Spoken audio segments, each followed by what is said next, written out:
तपाईहरु निर्धक्क भएर आफ्नो ड्युटी निभाउनु होला, कसैको प्रेसर फिल नगर्नुस्। I think this is for the first time in the history of Nepal जहाँ तपाईलाई पोलिटिकल प्रेसर हुँदैन।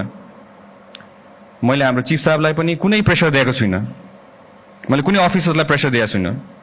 तपाईले आफ्नो पालना गर्नुपर्ने कर्तव्य निभाउनु होला मात्रै भनेर हामीले निर्देशन मात्र दिएका छौँ।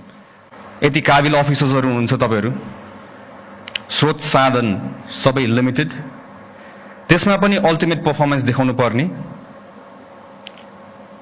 अनि परफर्मेन्स भएन भने फेरि जहिले अब्जस पाउने संगठन, जहिले अब्जस, सरकार तहबाट पनि अब्जस र नागरिक तहबाट पनि अब्जस। गयो त्यो दिनहरू, अब गयो। अब यो प्रहरी संगठनले, हाम्रो प्रहरी संगठनले अब जसै जस मात्र पाउँछ।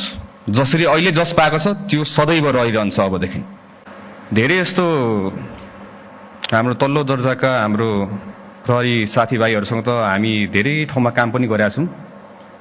कतिजनाले हामीलाई देख्नु भएको छ होला, विपदको समयमा, बाढीको समयमा हामी तपाईहरुसँगै बसेर काम गरेको धेरैवटा प्रोजेक्टहरू छन् जहाँ तपाईहरुलाई साथ दिएर हामीले अगाडि बढाएका छौँ। त्यही भएर तपाईहरुको दुःख सायद यो 10 वर्षमा मैले धेरै बुझे जस्तो लाग्छ मलाई चाहिँ। जसरी तपाईहरु खटिनु भएको छ, लिमिटेड स्रोत साधन, सुत्ने ठाउँ छैन, के खाने चौचौको भरमा, यो चिउराको भरमा कति ठाउँमा खट्नु भएको छ त्यो मैले मेरो आफ्नो आँखाले देखाएको छु। धेरै अप्ठ्यारो नमान्नु, मसँग अप्ठ्यारो मान्नुपर्ने जरुरत छैन। निर्धक्क भएर मसँग तपाईँ कुरा गर्न आउनु सक्नुहुन्छ। मलाई सर बढुवा गरिदिनु पर्यो भने चाहिँ नआउनु है मेरोमा चाहिँ, यो चाहिँ बन्द है। मलाई सर अनि त्यो नाकामा चाहिँ मलाई राख्नु पर्यो, सरवाह गरिदिनु पर्यो भने फेरि नआउनु मेरोमा, स्पेसली नाकाहरूमा। यो पनि मेरो ठाउँमा नआउनु होला, किनभने त्यहाँ चाहिँ सरवाह हुँदैन, तपाईँ अर्कै ठाउँमा सरवाह हुन्छ डेफिनेटली चाहिँ हो। त्यो भयो भने चाहिँ है, यो हामीले सिस्टम अनुसारमा हामीले यसको प्लानिङ गरेका छौँ सरवाह बढाएको कुराहरूमा। त्यही भएर तपाईँले अबदेखि ढोका ढकढक्न, कसैको ढोका ढकढक्न पर्दैन।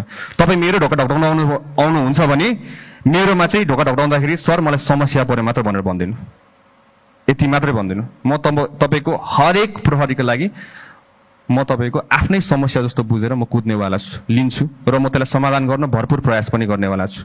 र हामीले सदैव नेपाल सरकारको